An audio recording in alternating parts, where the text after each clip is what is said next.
Je continue sur le calcul du déterminant. Donc, étant donné une matrice A, pour calculer son déterminant, il faut d'abord choisir une ligne ou bien une colonne. Et après développer le calcul de ce déterminant sur la ligne ou bien la colonne choisie. Donc, pour par exemple une ligne, si vous avez choisi la ième ligne, le déterminant de A, il sera calculé par la formule suivante. Donc, c'est la somme j de 1 jusqu'à n du coefficient A et J multiplié par le déterminant d'une sous-matrice de A. Donc, lorsque j'écris A majuscule et G, ça signifie que c'est la matrice A, mais sans la ième ligne et la jième colonne. Et ces deux facteurs, ils seront par la suite multipliés par moins 1 puissance i plus g. Ce que ça signifie, c'est que si c'est la somme des deux coefficients, enfin, des deux indices E et G sont, c'est la somme des deux indices E et G est paire, donc il faut multiplier par 1.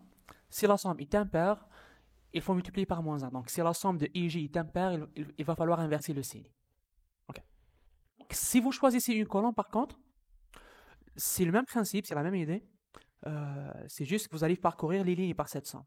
Donc, la colonne, elle est fixe. Après, pour chaque élément dans cette colonne, vous allez calculer la somme de A et J multiplié par le déterminant de la matrice A sans la ligne I et la colonne G. Et par la suite, par moins 1 puissance I plus G. Juste pour expliquer c'est quoi la matrice A et G. Donc, quand j'écris A majuscule et G, ça signifie c'est la matrice A, mais sans la ième ligne. Par exemple, ici, je passe de la ligne I moins 1 à la ligne I plus 1 directement. Et ici aussi, je passe de la colonne J moins 1 à la colonne J plus 1 directement. Donc, pour calculer le déterminant d'une matrice, disons de taille 1 par exemple, vous allez calculer une somme de n déterminants des matrices de taille n-1. Juste pour expliquer rapidement. Je vais donner un exemple.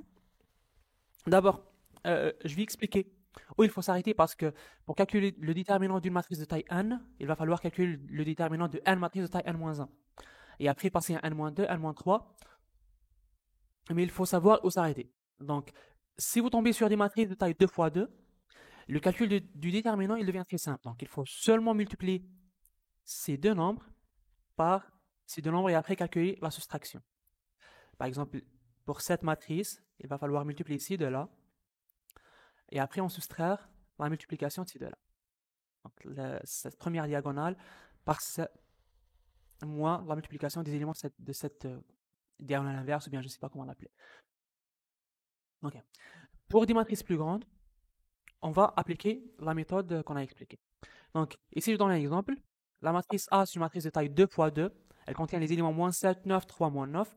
Donc, pour calculer son déterminant, quand j'écris déterminant de A ou bien j'écris ces lignes verticales pour délimiter la matrice, c'est la même chose. Hein. Donc, je peux utiliser des notations différentes d'un exemple à un autre.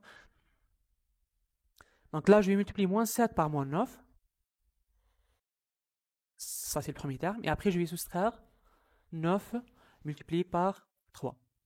Et ça donne 36. Donc, le déterminant, il n'est pas nul. Donc, on peut immédiatement déduire que cette matrice-là, elle est inversible. Pour des matrices plus grandes, comme j'ai expliqué, il va falloir prendre le premier élément et le multiplier par le déterminant de cette sous-matrice. En moins 9 et je le multiplie par ce déterminant-là. Donc, moins 9, il a les indices 1, 1. La somme de ces indices est positive. La somme de ces indices, pardon, est paire. Donc, je ne dois pas inverser son signe. Okay? Par contre, pour le deuxième terme, il va falloir inverser le signe. Pour le troisième, il ne faut pas inverser. Quatrième, il faut inverser. Donc, c'est une succession de plus, moins, plus, moins, plus, moins. Il faut juste savoir quel est le signe du premier terme et après, il faut juste inverser. Donc, pour le deuxième, par exemple, j'ai mis le signe moins ici, malgré le fait que c'est un 0, donc ça ne fait pas la différence. Mais pour le deuxième, il va falloir inverser. Il va falloir inverser le signe. Je vais multiplier 0 par la sous-matrice en éliminant la ligne et la colonne qui contient 0. Donc ça donne moins 7, 4, 5, 7. Moins 7, 4, 5, 7. Et pour le troisième, si c'est moins 7, multiplié par le déterminant de cette sous-matrice. Par la suite, quand vous avez des matrices de taille 2, 2 fois 2, le calcul du déterminant, il devient plus simple. Donc, par exemple, ici, c'est moins 6 fois moins 7, moins 4 fois moins 2. Moins 6 fois moins 7, moins 4 fois moins 2. Cette partie-là, je l'ai éliminée complètement parce qu'elle est multipliée par 0. Et finalement, pour la dernière, je fais la même chose. Par la suite, il faut seulement faire le calcul et vous allez obtenir comme résultat moins 758. Donc, je vais arrêter cette vidéo ici. Et dans la prochaine vidéo, je vais parler de la résolution des systèmes triangulaires.